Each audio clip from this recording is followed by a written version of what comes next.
कल्याणच्या शिवाजी चौक रस्ता रुंदीकरण विरोधात रविवारी व्यापारी आक्रमक झाले। व्यापाऱ्यांनी फेरीवाल्यांविरोधात रस्ता रोको केला। दुकान हटवताना फेरीवाल्यांवर महापालिका मेहरबान असल्याचा व्यापाऱ्यांनी आरोप केला।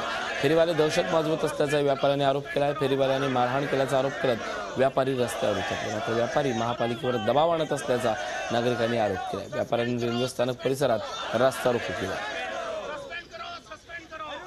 आम्ही बिलकुल रोकणार, रस्ता रोको करणार, रस्त्यावर येणार आहे।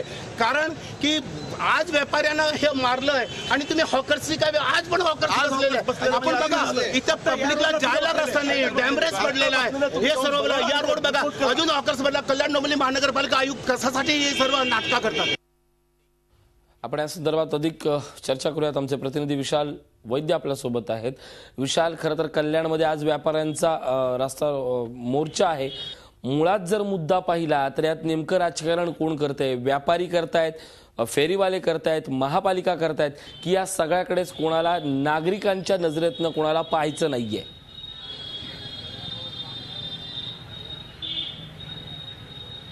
ऋषी, बरोबर आहे की जेव्हा विकास होतो, जेव्हा एक आयुक्त जे आहेत ते एक धडाका लावतायत विकास कामांचा, कुठल्याही राजकारणाला बळी न पडता फक्त आणि फक्त विकासावरती त्यांचा पूर्ण लक्ष केंद्रित आहे।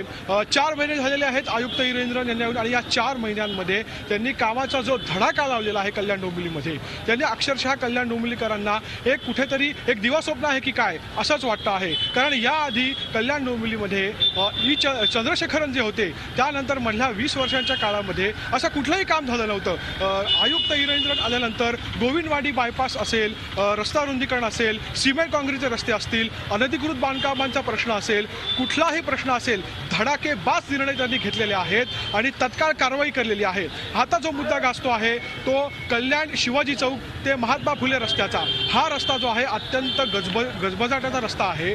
ट्रॅफिक जाम होतं, 1 लाख ते 2 लाख लोक आणि वाहनं जे आहेत ते इकडनं जात असतात, त्यामुळे साहजिकच जे आहे खूप मोठ्या प्रमाणात ट्रॅफिक जाम होतं आणि स्टेशनला जाणारा हा मुख्य रस्ता असल्यामुळे लोकांना जो आहे त्रास होतो। आयुक्तांनी अत्यंत धडाकेबाज निर्णय घेतला आणि 15 दिवसाची नोटीस दिली इथल्या व्यापाऱ्यांना की तुम्ही स्वतःहून दुकानं जी आहेत ती कमी करा, अन्यथा आम्ही कारवाई करू। मात्र व्यापारी यांनी ऐकलं नाही। व्यापाऱ्यांच्या एका गटानं थेट प्रकाश मेहता जे आहेत गृहनिर्माण मंत्री यांना साकडं घातलं आणि प्रकाश मेहता यांनी सुद्धा धाव घेतली महानगरपालिकेमध्ये, कल्याण डोंबिवली महानगरपालिकेमध्ये, आणि थेट आयुक्तांविरोधातच जाहीर भूमिका घेतली। आणि ह्यामुळे कुठेतरी वातावरण चिघळलं आणि असं वाटू लागलं कल्याण डोंबिवलीकरांना की जो आयुक्त आपल्यासाठी झटत आहे, काम करत आहे, त्याची कुठेतरी बदली होते का? कारण इतकी रोखठोक भूमिका घेणारा आयुक्त पहिल्यांदाच कल्याण डोंबिवलीकरांना मिळाला होता। मात्र प्रकाश मेहता यांनी हा अत्यंत प्रतिष्ठेचा विषय केला आणि इतकं सुद्धा बोललं जातंय की त्यांनी बदली करा, प्रकाश मेहता यांनी मागणी केली बदली करा यांची, हे व्यापाऱ्यांचं ऐकत नाहीये। त्यामुळे कुठेतरी हा प्रश्न चिघळलेला आहे असं एकंदरीत। माझ्यासोबत काही व्यापारी आहेत, आपण त्यांच्याकडून जाणून घेऊया। मला सांगा, आपला विरोध नाही आपण म्हणता रस्ता रुंदीकरणाला, पण नेमकं आपलं म्हणणं काय आहे? कुठे नेमकं घोडं अडतंय? घोडा कुठेही अडत नाहीये। रस्ता रुंदीकरणाला कुणीही विरोध केलेला नाहीये। लोकांनी आयुक्त महोदयांच्या म्हणण्याप्रमाणे आपापल्या दुकानात तोडायला सुरुवात केलेली आहे। फक्त एक की ह्या प्रोसेसला वेळ लागतंय, एवढं लवकर होऊ शकत नाही। तुम्ही म्हणाल बाबा 4 दिवसात पूर्ण मार्केट स्वच्छ झालं पाहिजे, दॅट इज नॉट पॉसिबल। खूप वेळ लागते, कारण की एकतर माणसं नाहीये, उल्हासनगरलाही रोड वायडनिंग झालेली आहे, कुठेही कॉन्ट्रॅक्टर्स मिळत नाहीये, शटर लावणारे नाहीये, जाळ्या लावणारे नाहीये। आता तुम्ही बघाल तर इथं कमीत कमी 20 ज्वेलर्सच्या दुकानं आहेत, तिथं 5-5, 10-10 कोटीचा स्टॉक आहे आणि त्यांच्या दुकानाला शटर जाळी नाहीये, कारण की शटर जाळी तोडलेली आहे। पण बनवायला तर वेळ लागतच लागतं।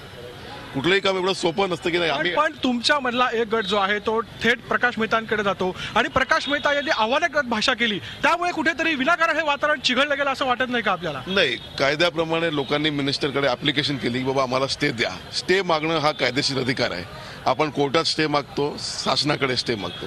स्टे देणे न देणे हा शासनाचा भाग आहे। या सगळ्याचं कुठेही राजकारण होता नाही एवढी मात्र प्रामाणिक इच्छा आहे। दुर्दैवानं कोणी आपापले व्यापारी नेते ठरवत आहेत, पण लोकांसाठी कोण हा प्रश्न या क्षणाला तिथल्या स्थानिकांनीच सोडवणं महत्वाचं आहे। धन्यवाद विशाल या सगळ्या माहितीबद्दल। झी 24 तास रहा एक पाऊल पुढे।